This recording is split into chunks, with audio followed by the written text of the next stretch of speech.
Adri, ¿tú le tienes alguna intolerancia a algún alimento? ¿Has podido detectar algo? Sí, al pimentón. Yo también. Exacto, y me da vómito incluso. Ah, no, a mí me cae mal. ¿Qué más? ¿Qué te da? A mí no me da vómito, muchísimo No, vómito. yo siento que me cae mal y el estómago es súper pesado, el pimentón. ¿Y alergia? No, alergia a ningún alimento. Yo ¿Ese sí? tampoco, Eso yo está muy tampoco. bien. Bienvenida Adriana Hoyos, ¿cómo estás? Muy bien, ¿y tú cómo amaneces? Feliz año para ti. Lo mismo para En ti. pleno febrero. Exactamente. Y buenos días para todos nuestros televidentes. Qué gusto saludarlos y estar aquí en este programa saludable. Vamos a hablar nuevamente de nutrición, pero hoy específicamente relacionado con la intolerancia y la alergia a los alimentos. ¿Sucede mucho?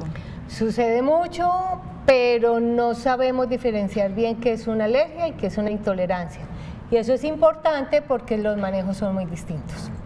Empecemos entonces por ahí. Empecemos ¿Qué por es ahí. una intolerancia alimentaria y qué es una alergia Listo, entonces, alimentaria? lo primero es que una alergia es algo que una sustancia de ese alimento me produce, pero tengo una respuesta fisiológica, o sea, mis anticuerpos que deben protegerme de alguna enfermedad ven ese nutriente o ese alimento como si fuera algo que los va a agredir y se defienden, exactamente. Entonces es el sistema inmunitario el que empieza a trabajar. Pero cuando yo tengo una intolerancia es cuando me como un alimento o una sustancia de ese alimento y no me cae bien. Entonces es cuando tenemos dolor de estómago o nos distiende o nos infla, como decías tú, muchas veces les da diarrea, hay muchas diferencias, pero solamente en la parte digestiva. El sistema inmunitario ya no entra aquí. En este tema de las alergias, voy a hablar inicialmente de alergias, a uno cuando tiene los niños le dan los nutricionistas y la pediatra especificaciones muy claras frente a la alimentación, de cuándo ir metiendo ciertos alimentos, de cuáles evitar por los primeros meses. Tengo entendido que también para evitar alergias, ¿cómo es eso? Sí, lo que pasa es que recuerden que nosotros nacemos muy inmaduros, entonces a medida que vamos madurando y vamos consumiendo alimentos, pues nuestro cuerpo empieza a asimilar muy distinto, la madurez, por ejemplo, el sistema inmune, el de los riñones, todo ese sistema. Entonces, hay alimentos que tienen más alérgenos, eso quiere decir que tienen tendencia a que uno genere más defensas contra ese alimento. Entonces uno ¿qué hace? Los va poniendo de última. Por ejemplo, con los pescados, los maní, las nueces, todos esos frutos secos uno los va poniendo después del año, por ejemplo, que ya tú has introducido frutas, verduras, algunos cereales y los niños van aprendiendo a consumirlo y el cuerpo empieza a manejarlo de manera correcta. Además, muchas veces ahí en la alimentación complementaria es cuando encontramos las alergias, porque los niños tienen algún déficit, por ejemplo, ya sea por herencia o por desarrollo de su misma parte metabólica. Entonces los niños tienen déficit, por ejemplo, de la lactasa, que es para absorber la leche, pero cuando tienen 5 años, el 80% de esos niños, por ejemplo, ya pueden tomar leche, en muchísimos casos.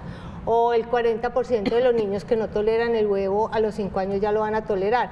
Pero todo eso lo debe manejar la nutricionista con el alergólogo y el pediatra para saber si es alergia o es intolerancia.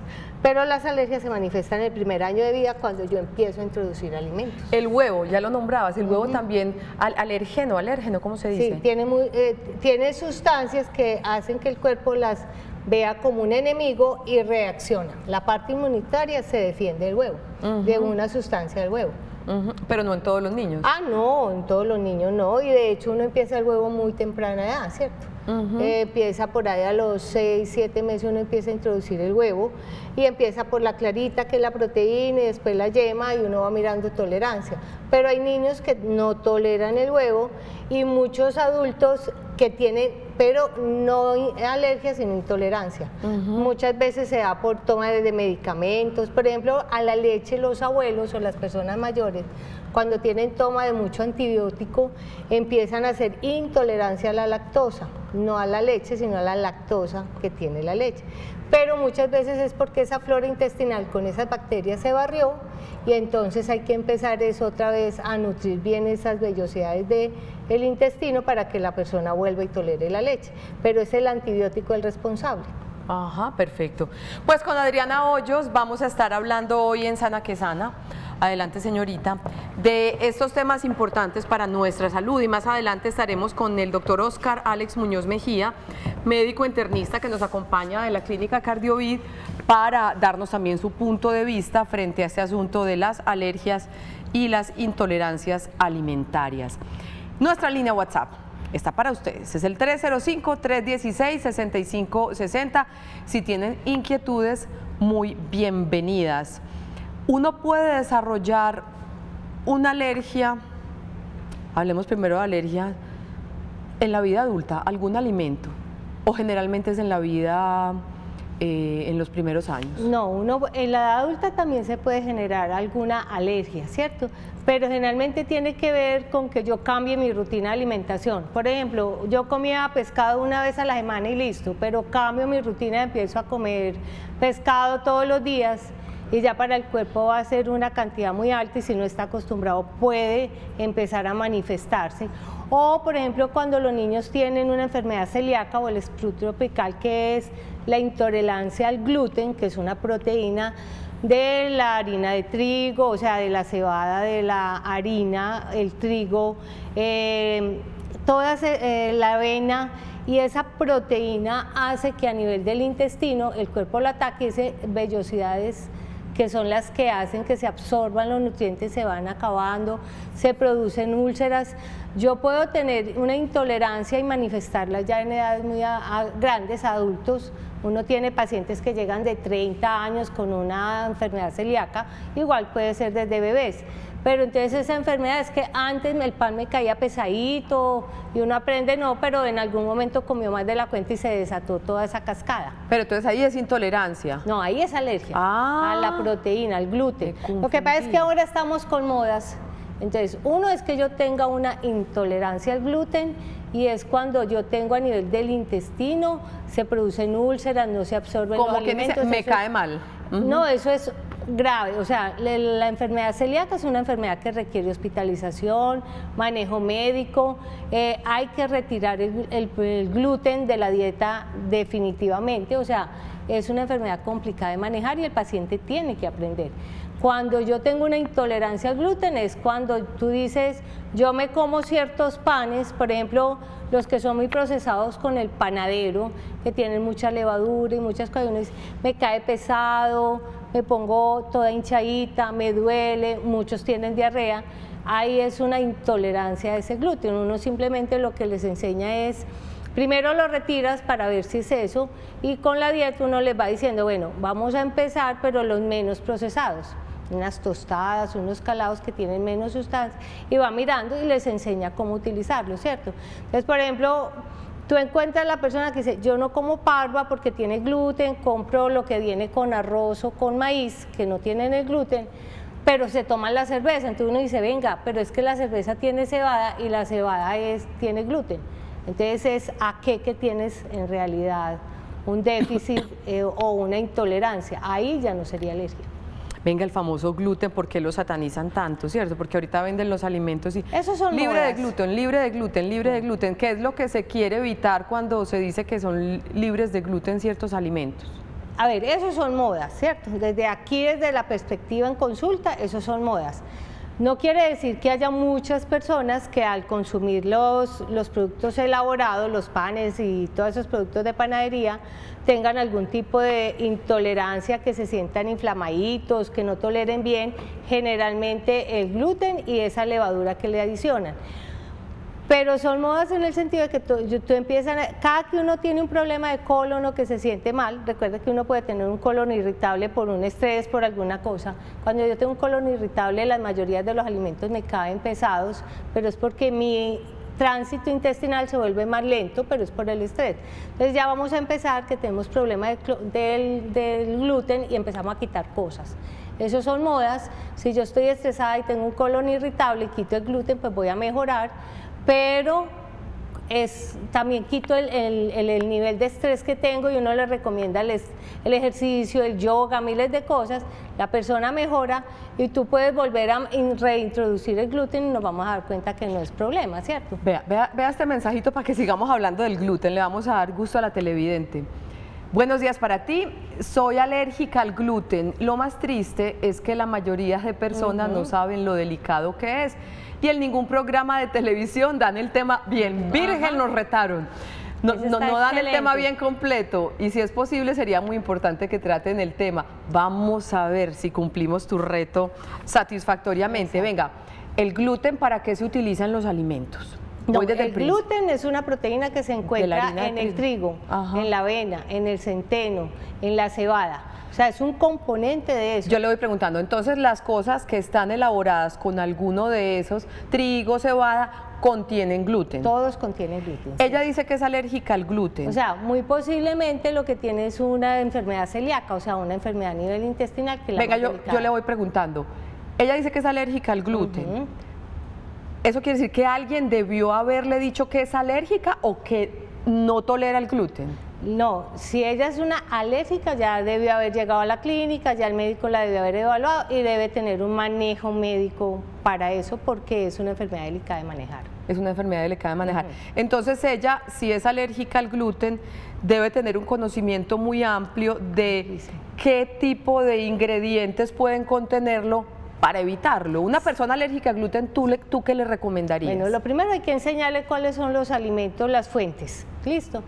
Pero deben aprender muy bien a leer etiquetas y a identificar los alimentos. ¿Por qué?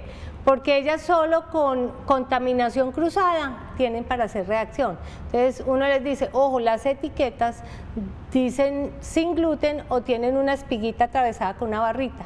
Eso quiere decir que son libres de gluten. ¿Por qué es importante? Porque ellos muchas veces con una contaminación cruzada, ¿qué es eso? Que yo aquí utilicé, por ejemplo, harina de maíz o harina de arroz o tapioca que la pueden usar, pero resulta que con esa licuadora o batidora yo batí algo que tenía harina y con esta vino y no estaba bien lavada. Esas trazas que quedan ahí en una persona que tiene una enfermedad celíaca inmediatamente va a desencadenar los problemas. Ahora, las salsas que uno compra, las carnes frías, los cubos de sopa, todo eso tiene harina, entonces tiene gluten. Entonces para yo consumir una salsa o algo tiene que decir que no tiene gluten, porque si no se limita muchísimo el consumo, sobre todo de productos preparados que uno compra por fuera. Y hay manera, y eso también es un tema que vamos a hablar cuando hablemos de las alergias y las intolerancias a alimentos específicos, de complementar, de suplir esos nutrientes que deja de recibir por no poder consumir gluten. Las personas alérgicas a gluten, ¿qué tipo de alimentos deberían consumir? Ya las harinas serían la de maíz, la de arroz y la de tapioca. Esas son las tres. Entonces ellos aprenden a comprar, por ejemplo, la pasta de arroz, utilizan los panes y toda esa panadería a base de arroz, de maíz, que ya hay mucho el pan de maíz y todo eso. Y está la tapioca también, que ya uno la encuentra muy fácil. Esa es como una harina de yuca. Ay, pero rica, la yuca como es de rica. Entonces ellos van aprendiendo a utilizar todo eso. El secreto es o que ellos aprenden a hacer o que sepan muy bien leer la etiqueta. Por lo mismo que te digo, la contaminación cruzada para ellos es fatal. Bueno, esperamos que hayamos resolvido tus dudas principales, querida televidente, y si no, ahí está el teléfono de la nutricionista Adriana Hoyos que estamos pasando durante el programa. Nuestra línea WhatsApp es el 305-316-6560 y va otra pregunta. Buenos días para ti. Tengo esteatosis hepática severa y modifiqué mi alimentación con dieta estricta. He mejorado, pero ahora poco tolero los alimentos, especialmente los lácteos. ¿Se pueden reemplazar? ¿Esta condición es usual que produzca intolerancia a los lácteos? A ver, la esteatosis hepática es un hígado graso, ¿cierto? Ok. Hay un manejo nutricional para el hígado graso porque se da principalmente cuando hay un consumo muy alto de fructosa, o sea, de frutas, de verduras, pero no que me coma una fruta, y no, por ejemplo, cuando yo cojo el jugo de naranja con 10 naranjas. Ese exceso de fructosa, el exceso de jarabe de maíz, que es otro tipo de endulzante, de la sacarosa, de la melaza, hacen que esa cantidad grande de calorías se vaya convirtiendo en grasa y principalmente va cubriendo la parte de las vísceras, principalmente el hígado. Cuando yo tengo una esteatosis hepática, uno quita todos esos alimentos que producen muchísima grasa, ellos empiezan a no tolerar de manera adecuada las grasas y cero el licor. Cuando él me dice que no tolera la leche, muy posiblemente son las leches enteras por la cantidad de grasa, porque con el hígado no hay nada relacionado con la lactasa, que es la enzima que se produce en el intestino para desdoblar la lactosa de la leche. Entonces es normal que tenga esa... Si consume leches enteras. Okay, entonces... Puede ser una leche semidescremada, no deslactosada porque no hay intolerancia a la leche, a la lactosa, perdón, sino a la grasa, entonces semidescremada. O sea que cuando él pregunta o ella cómo se puede reemplazar, sería con leche semidescremada. Semidescremada. Y los yogures o los kumis bajos en grasa. Perfecto. Con los quesos hay que tener cuidado, entonces mejor los quesos más maduros, no los mozzarella ni los que se estiran, o sea, mientras más grasoso o más fresco, más grasa tiene. Entonces el problema debe ser de grasa, entonces yo uso los que son más maduros. ¿Cuáles? Un cabernet, un azul, ese tipo de quesos, los amarillos. ¿Son menos grasosos? Son menos grasosos, sí.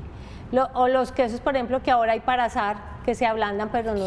Todo lo que estire tiene bastante grasa. Y con mermelada. Exacto. Veamos esta otra pregunta. ¿El gluten qué reacción puede tener?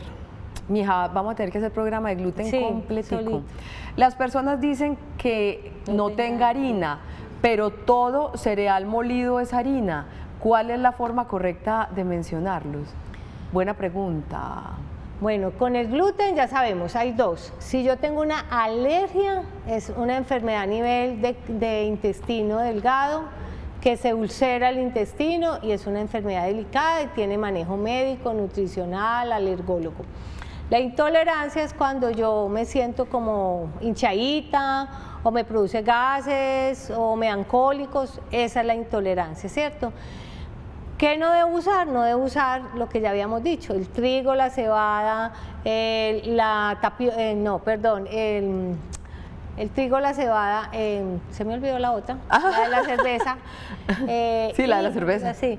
Y debo usar harina de maíz, harina de arroz y tapioca. Esas son las que debo usar, esas no tienen gluten.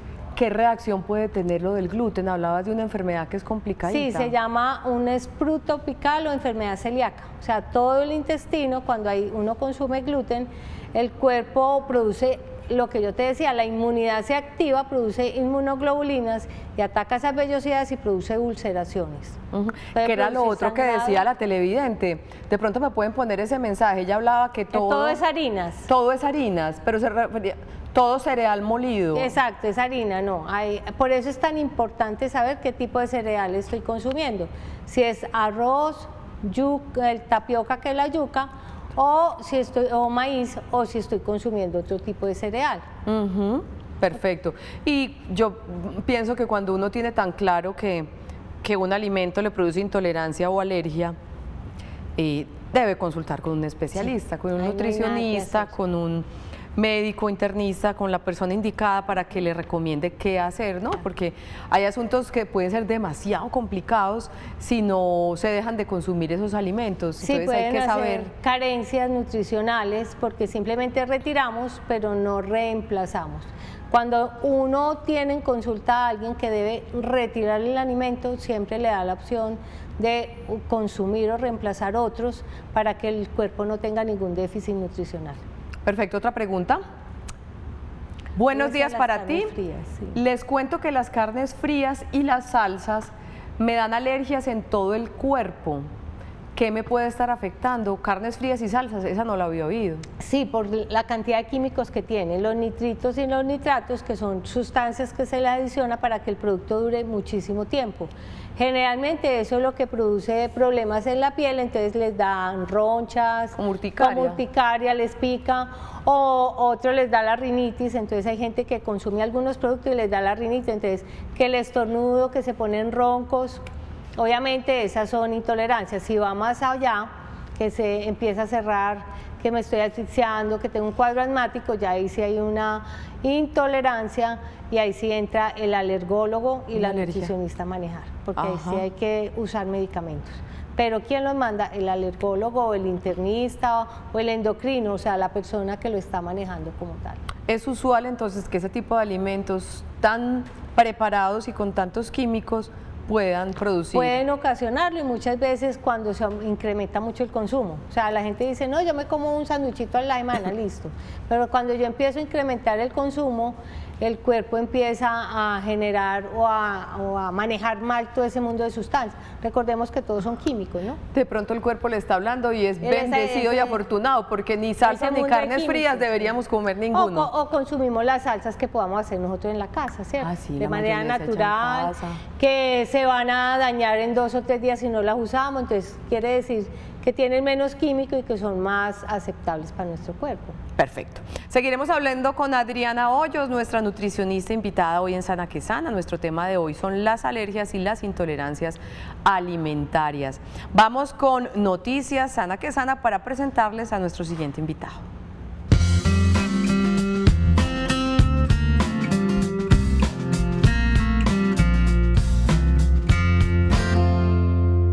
Doctor Oscar, bienvenido a Sana que Sana. Muchísimas gracias. A esta es su casa porque él viene de Cardiovid, es nuestro primito hermano. Bienvenido, doctor. ¿Qué tal? Muchas gracias por la invitación.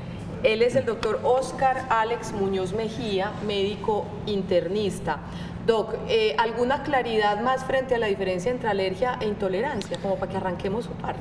Sí, frente a las alergias, como lo mencionaba Adriana, hay una reacción inmunitaria. El sistema de defensa detecta como extraño algunas sustancias de los alimentos o algunas proteínas o algunas sustancias naturales de los alimentos y despierta una reacción que puede ser local, como lo es la presencia de síntomas gastrointestinales, diarrea, distensión abdominal, flatos, que es lo que más frecuentemente se presenta, o también pueden existir síntomas extraintestinales, como lo son síntomas rinitis, secreciones nasales, o mucho más grave, la presencia de asfixia, falta de aire, muy similar a lo que puede suceder en el paciente asmático, ¿cierto?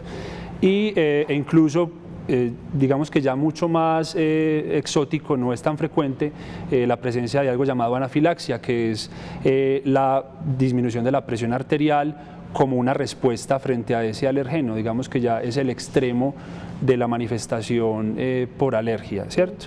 Esa es la alergia. Sí. Y la intolerancia, también como lo mencionaba Adriana, es la ausencia o la ausencia parcial o total de algunas sustancias de nuestro intestino que no permiten metabolizar o absorber algunas sustancias de los alimentos. En el caso, por ejemplo, de la lactosa, la ausencia de lactasa pues es la que ocasiona esto. Doc, ¿el tema de las alergias es muy hereditario a los alimentos o no? Bueno, ¿hay alguna marca genética ahí con eso? Sí, puede haber algún componente hereditario, sin embargo, se ha visto que muchos, por ejemplo los niños que son alérgicos al huevo o algunos o los frutos del mar, con el tiempo pueden mejorar esa tolerancia y esa alergia y en la edad adulta no la presentan. Sí puede haber algo de componente hereditario, pero no siempre se detecta algún contacto o algún antecedente familiar relacionado. Definitivamente frente a alergia alimentaria, los alimentos, como también lo nombrábamos con Adriana, como más alergenos, no sé si lo dije bien, serían los mariscos, el huevo, los frutos secos. Los frutos secos ¿Algo también. más? La leche de vaca en los niños principalmente, ya en los adultos no es tan frecuente, pero sí principalmente las nueces y todo ese subtipo de nueces, entonces no solamente el maní, también las nueces de Brasil, las almendras, los pistachos, también inclusive se pueden presentar reacciones cruzadas en algunos pacientes. O sea que no es capricho ese asunto de alimentación, leche materna exclusiva hasta los 6 meses, todos esos cuidados que nos indican nutricionalmente hablando para los niños, tienen su razón de ser, entre otras cosas, en eso. Claro, la idea es introducir poco a poco y ya una vez esté más maduro el sistema inmunológico para que se disminuya la presentación de estas alergias. Yo puedo no haber presentado alergia nunca en mi vida al huevo y de un momento a otro, a esta edad, a estos T5, volverme alérgica al huevo. Bueno, es posible. Pero no es muy común. No, realmente no. Realmente si se presenta una alergia a, por ejemplo, el huevo, alguna proteína, alguna sustancia, generalmente se presenta desde la niñez, desde quizás el segundo o el tercer contacto con esa sustancia. Usualmente el primer contacto genera una sensibilización del sistema inmunológico. Este lo reconoce la sustancia como extraña y ya en una segunda o una tercera exposición es que se presenta generalmente la alergia o las manifestaciones de la alergia. Y usted decía, antes de pasar a intolerancias, Doc, que suele suceder que estos niños que en su muy primera infancia presentaron alergias alimentarias, con el tiempo las van descartando. ¿Eso es acompañado del especialista que le dice coma de a poquitos o simplemente el cuerpo se va acostumbrando a veces? Bueno, como estamos hablando de niños en periodo de la lactancia, generalmente van acompañados del pediatra. Algunos casos quizás tendrán que llegar al alergólogo para detectar adecuadamente qué tipo de sustancia específica le está generando la alergia. Pero muchas veces con el tiempo y con las recomendaciones de nutrición y con recomendaciones generales, los papás aprenden a manejar este tipo de alergias, y con el tiempo el niño, van a ver, pues más adelante el niño ya crece, 4 o 5 años, vuelve a exponerse al alimento y ya no le genera ningún tipo de síntoma. Perfecto. Eso frente a las alergias. ¿Qué asuntos fisiológicos pueden producir una intolerancia alimenticia, para que hablemos ya de intolerancias? Bueno, dentro de las intolerancias alimenticias, la más frecuente posiblemente sea la lactosa. Se ha encontrado que algunas poblaciones que no reciben rutinariamente, algunas sociedades que no reciben lactosa, naturalmente se hacen intolerantes a la lactosa. Eso ocurre sobre todo en algunas zonas de Asia, de África. A esto lo llamamos como una intolerancia primaria, ¿cierto? Y hay otro subgrupo de intolerancias que son las secundarias, adquiridas secundarias. Y estas son secundarias a alguna situación que previamente le genera alguna enfermedad al paciente. Por ejemplo, después de algún cuadro gastrointestinal, una diarrea, esto genera alteración de las paredes de la mucosa intestinal, del intestino delgado, y se deja de producir algún grado de lactasa, y esto no permite luego absorber. Hay algunas otras enfermedades, algunos medicamentos, por ejemplo, cuando nos excedemos en algunos medicamentos antiinflamatorios, no esteroideos, cuando hay algunas enfermedades también de base en el paciente, por ejemplo, enfermedad inflamatoria intestinal o alguna otra enfermedad del intestino que afecta a la mucosa, también se pueden perder la lactasa. Digamos que esas serían causas secundarias de intolerancia a la lactosa. Sin embargo, aún en una sociedad donde se consume lactosa frecuentemente, hasta el 30 al 40% de los pacientes pueden no absorber adecuadamente la lactosa, y esto se presenta de manera espontánea sin que ocurra una causa secundaria que lo explique, ¿cierto? Pero esta intolerancia es muy variable, no siempre van a presentar intolerancia con la misma dosis de lactosa, de producto lácteo, ni con el mismo tipo de producto lácteo. Algunos pacientes logran detectar que con ciertos alimentos se presenta más frecuentemente, pues con algunos tipos de lácteos que con otros, ¿cierto? Es muy variable realmente. Usted me decía que algunas alteraciones en el hígado y en el páncreas pueden generar intolerancias alimentarias. Sí, quizás intolerancia y síntomas secundarios al consumo de algunos alimentos, sobre todo las grasas, cuando hay problemas en la vesícula biliar, en la bilis. También en el páncreas pueden haber, el páncreas, además de producir insulina, también produce unas proteínas que nos ayudan a tomar partes del alimento y poderlas absorber cuando hay problemas, por ejemplo, pancreatitis crónica. Pacientes que han tenido pancreatitis o que han tenido problemas del páncreas pueden tener también esos problemas, y se manifiestan también con diarrea, sobre todo la observación de grasa en las heces. A esto lo llamamos esteatorrea. La presencia de grasas o gotas de grasa en las heces son un indicio indirecto de que algo puede estar ocurriendo con el páncreas, con el hígado o con otras situaciones que ya uno entraría a estudiar pues en el consultorio. Cada caso es muy particular. Y hablando de situaciones, ¿qué asuntos emocionales pueden estar relacionados? ¿Cómo se relacionan las emociones con una intolerancia alimenticia? ¿Pueden estar relacionadas? Sí, claro. Digamos que ya nos salimos del campo de las alergias, posiblemente sea más dentro del campo de las intolerancias, y sí se observa, por ejemplo, en pacientes con colon irritable o síndrome de intestino irritable, Esto es como una normalidad funcional del sistema gastrointestinal, entonces no hay un problema estructural, sino funcional. Y este también depende en parte del sistema nervioso, del sistema nervioso que lo llamamos el autónomo, y este también se puede ver alterado por ansiedad, por estrés. Muchas veces este síndrome de intestino irritable, que realmente es un amplio grupo de manifestaciones. Hay pacientes que tienen dolor abdominal, distensión, cólico, pueden tener diarrea, pero también pueden cursar con episodios de constipación o estreñimiento.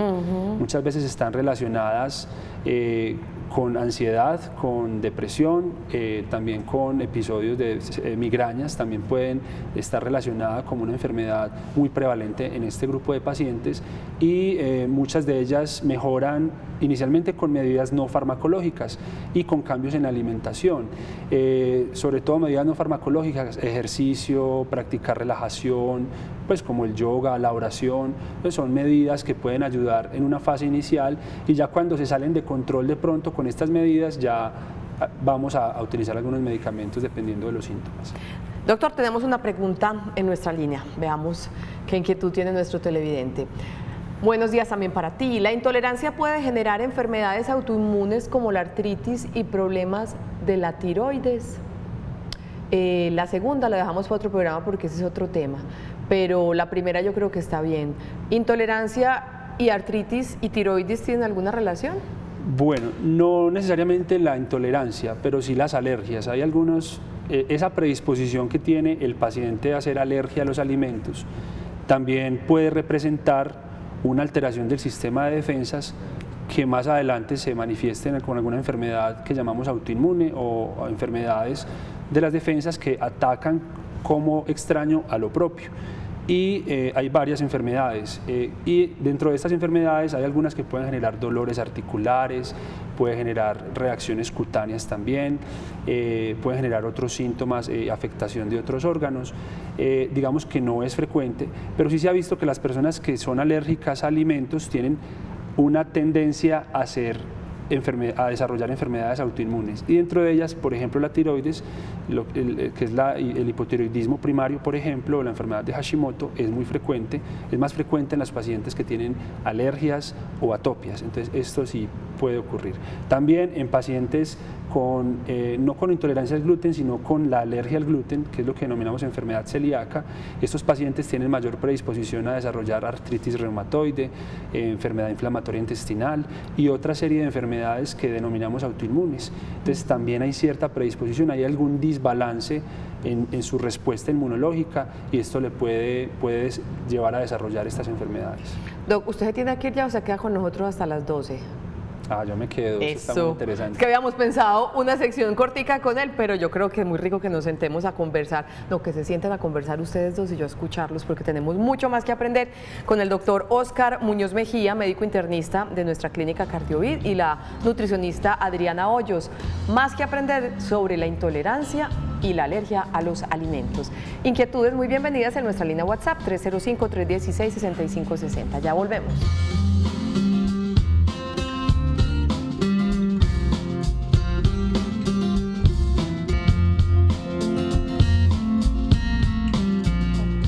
Regresamos a Sana que Sana, nuestro tema de hoy, la intolerancia y la alergia a los alimentos. Algunos trastornos causados por intolerancias alimentarias son problemas gastrointestinales, trastornos neurológicos, alteraciones en la piel, molestias musculares y respiratorias. Y continuamos con nuestros dos invitados con los que quiero hablar de... Esta era una que le seguía al doctor Óscar. Cuando esas intolerancias alimentarias o alergias alimentarias producen déficit vitamínicos, ¿qué hay que hacer? Esta es para los dos. Empezamos con usted, mi niña. Bueno, primero el doctor lo va a diagnosticar y nosotros lo que vamos a hacer ya cuando nos llegue con el test, porque hay test y maneras de que el médico siempre manda cómo va a saber que si es una intolerancia o una alergia, y llegan con ese test a nosotros ya miramos qué es lo que hay, empezamos a buscar las opciones de alimentación, cómo vamos a suplementar de manera natural todos esos alimentos, o si en algún momento dado vamos a requerir pues irnos a algún suplemento o complemento. Tratamos siempre que sea de manera natural, pero si se requiere hacer alguna suplementación, se va a hacer también, ¿cierto? Pero ahí es el trabajo de equipo, o sea, cómo vamos a trabajar los dos a esa paciente, porque ese paciente merece que nos unamos como equipo para darle calidad de vida a él, que no entremos en conflicto ninguna de las partes, o que unos digan una cosa y otros, o sea, siempre pensar en la persona. Siempre tenemos que mirar que el paciente es el motivo de ser de nosotros y que no es yo dije y el doctor no dijo, no, es el equipo multidisciplinario que va a trabajar con esa persona para que tenga calidad de vida. Esas deficiencias de vitaminas generadas por este tema que tratamos hoy pueden producir consecuencias complicadas en nuestro organismo, doctor. Sí, principalmente con las alergias alimentarias. Quizás con las intolerancias no es frecuente que se observen deficiencia de micronutrientes o vitaminas o de minerales. Pero en cuanto a las alergias, a veces esa misma alteración gastrointestinal evita que se absorban algunas sustancias como la vitamina A, las del complejo B, algunos minerales como el hierro, como el calcio. Y con el tiempo pueden desarrollarse algunos problemas, por ejemplo anemia, que esta se va a ver manifestada como debilidad, quizás astenia, incapacidad como para no tener la fuerza suficiente para algunas actividades, palidez, así se llama, astenia o adinamia. Astenia, aprendimos. Dependiendo de la causa de la anemia, también por ejemplo por falta de vitamina B12, pueden haber alteraciones en la mucosa oral, puede haber problemas también de concentración, en algunos casos muy severos pueden haber problemas de demencia, pero digamos que son casos más severos. También problemas neuropáticos, como lo son por ejemplo las personas que tienen algunos calambres en las extremidades, también pueden ser relacionadas por falta de vitaminas. En algunos otros casos muy puntuales pueden haber sangrados con facilidad, sobre todo al lavarse los dientes, o la presencia de morados o equimosis, como la llamamos nosotros, con facilidad. La piel seca, se pone muy seca, muy reseca, la gente pensará que es dermatitis, pero hay piel reseca y escamosa. Eso también puede ser un síntoma indirecto de algún déficit vitamínico y, como lo mencionaba, es más frecuente en los pacientes con alergias alimentarias. Digamos que en el contexto de intolerancia tendría que ser una intolerancia a la lactosa, por ejemplo, muy severa, con diarrea, no es usual. Entonces siempre que, de hecho estos son como signos indirectos de que, hablando específicamente de la alergia al gluten, de que el paciente con alergia al gluten verdaderamente tiene una enfermedad celíaca, tiene problemas para la absorción de muchos micronutrientes, de proteínas, desnutrición, y esto digamos que apoya más, junto con otros exámenes que hacemos, la posibilidad de que sea un sprue celíaco o una enfermedad celíaca. En cambio, con la intolerancia al gluten, generalmente estos pacientes no pierden vitaminas, generalmente no, digamos que no se ve afectado su sistema de micronutrientes y no se desnutren. Digamos que nos puede ayudar a diferenciar estos dos grupos de pacientes. Entonces, en la alergia, SOS, buscas a la nutricionista para que te ayude a manejar la nutrición de ese pacientico y se compense un poco. Claro, es fundamental la educación al paciente, yo creo que eso es vital, y quién más que un nutricionista para brindar la educación en estos temas, ¿cierto? Digamos que para mí es un soporte fundamental y nos complementamos, ¿cierto? Nosotros desde la parte clínica también ayudando al paciente a veces con medidas farmacológicas y no farmacológicas, y la nutrición es fundamental en estos casos. ¿Algo que agregar, mi querida Adri? No, la importancia del trabajo de equipo yo creo que es vital. Perfecto, vamos con otra pregunta. Buenos días para ti. Mi hijo tiene esofagitis eosinofílica, Doc. Eosinofílica. Y desarrolló una alergia alimentaria y es muy difícil identificar los alimentos que pudieron generar esta enfermedad. ¿Qué tan complejo es identificar los alimentos que generan alergia? Bueno, la esofagitis eosinofílica es más frecuente en niños. Los eosinófilos son unos tipos de células que tenemos todos los seres humanos, que generalmente responden a las alergias. Digamos, los eosinófilos se relacionan mucho con procesos alérgicos, no solamente en el caso de la esofagitis, también en asma, en rinitis, ¿cierto? Y muchas otras condiciones alérgicas. Y se ha visto que estos niños manifiestan, ¿qué síntomas manifiestan? Síntomas de reflujo gastroesofágico fundamentalmente, o dificultades para la deglución, para tragar, ¿cierto? No es usual, a menos que haya compromiso, digamos, más adelante en el tracto gastrointestinal. Recordemos que el esófago es la parte inicial del tracto gastrointestinal, luego se continúa con el estómago y luego viene el intestino delgado e intestino grueso. Entonces, si es específicamente la esofagitis eosinofílica, solo afecta esa zona, puede que no haya diarrea, puede que no hayan otros síntomas de gastrointestinales, y verdaderamente es difícil, ya teniendo el diagnóstico, documentar la causa, pero sí se dan unas recomendaciones generales sobre evitar algunos alimentos que son muy alergenos, y en ese caso entonces se le pide a la familia evitar darle al niño alimentos, por ejemplo, la leche de la vaca, el huevo, las nueces. Los frutos de mar son los que más frecuentemente ocasionan alergias, entonces se empieza como por evitar ese tipo de alimentos. No tiene que ser necesariamente para toda la vida, pero sí en una fase inicial, y luego más adelante ir observando según la evolución de la imagen, de los estudios de biopsias y demás, y de la respuesta a la introducción de nuevos alimentos, cómo responde el niño a esto. ¿Sí? Adri, para saber si soy alérgica a un alimento, también hacen las pruebas, como hacen los alergólogos, del pinchacito, y que le ponen a uno una porción pequeñita de ese posible alergeno para saber si esa es la alergia, o cómo es eso. Sí, eso lo hace el alergólogo, o envía que lo hagan, o en el antebrazo o en la espalda. Te colocan hay algunas sustancias de alimentos, el polvo, el polen, los ácaros, todo eso, y después pinchan un poquito como para que entre a la piel, y van mirando si se presentan abones o ronchitas. Y si hay, entonces el médico va identificando a qué se hizo la reacción y en qué tiempo se hizo. Ajá, perfecto. Si a uno le cae mal un alimento una vez, no quiere decir que ya tenga alergia o intolerancia, ¿cierto? Tiene que ser a repetición. No, sí, claro.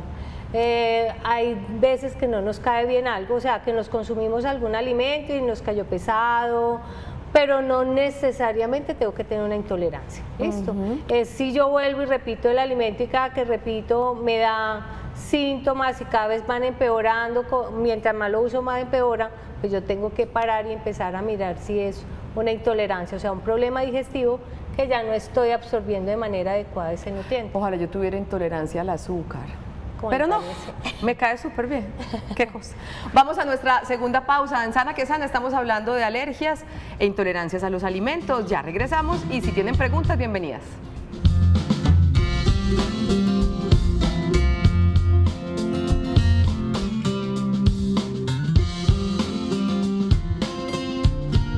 Doctor Oscar, ahorita un televidente hablaba de alergia a las carnes frías y a las salsas. Ya hablamos ahí de conservantes y aditivos. ¿Qué decir de eso usted como internista, Doc? Bueno, generalmente no los llamaríamos alergias, pero sí es un tipo de intolerancia. Es un tipo de intolerancia relacionada con la liberación de algunas sustancias químicas frente a las que reaccionamos cuando son sobre todo conservantes y algunos aditivos. También puede pasar con algunas frutas, algunas pacientes con el chocolate, también con el café, la cafeína. Entonces estos pacientes pueden presentar la diarrea, los síntomas gastrointestinales, pero también presentar algún tipo de reacción alérgica en la vía respiratoria superior, sobre todo como sensación de molestia, de picazón en la garganta.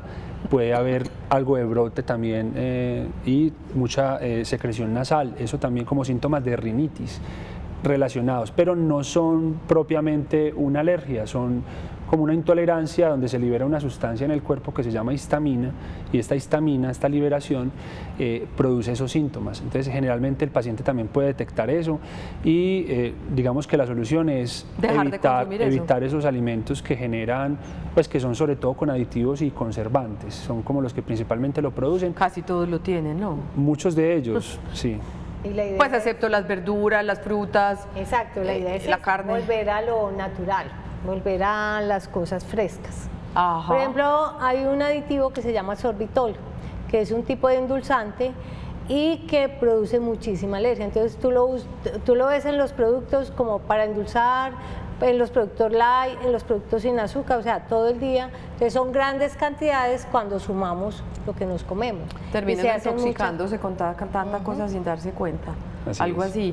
Terminamos nuestro programa, Adri. Conclusión. Conclusiones: alimentación sana. Volver a lo sano, ¿no? A lo sano, a lo natural, exacto. Evitemos químicos, evitemos acuerden que son los pesticidas, además de todo lo que les adicionan a los alimentos para que tenga una vida útil muy larga. Mientras más larga la vida útil, más químicos tiene el producto. Eso es lo que ¿Y hay el que doctor evitar. Oscar? Bueno, ser muy conscientes con la alimentación, que es una parte fundamental de todo ser humano, de cómo nos alimentamos, la cantidad, la calidad de ese alimento, acompañarlo de otras actividades que van a promover la salud, como lo es el ejercicio, la actividad física, vivir momentos de ocio, pienso que es fundamental. Y si hay problemas o alteraciones, consultar a tiempo es fundamental, con un médico inicialmente, con nutrición o con un especialista. Perfecto. Él es el doctor Oscar Alex Muñoz Mejía, médico internista de nuestra clínica Cardiovid, y le damos las gracias. Igualmente Adriana Hoyos, nutricionista. A ustedes también gracias por su compañía. Mañana, el lunes a las 11 de la mañana, volverá Sana que Sana. Vamos a hablar de las varices. Los esperamos entonces. Feliz fin de semana.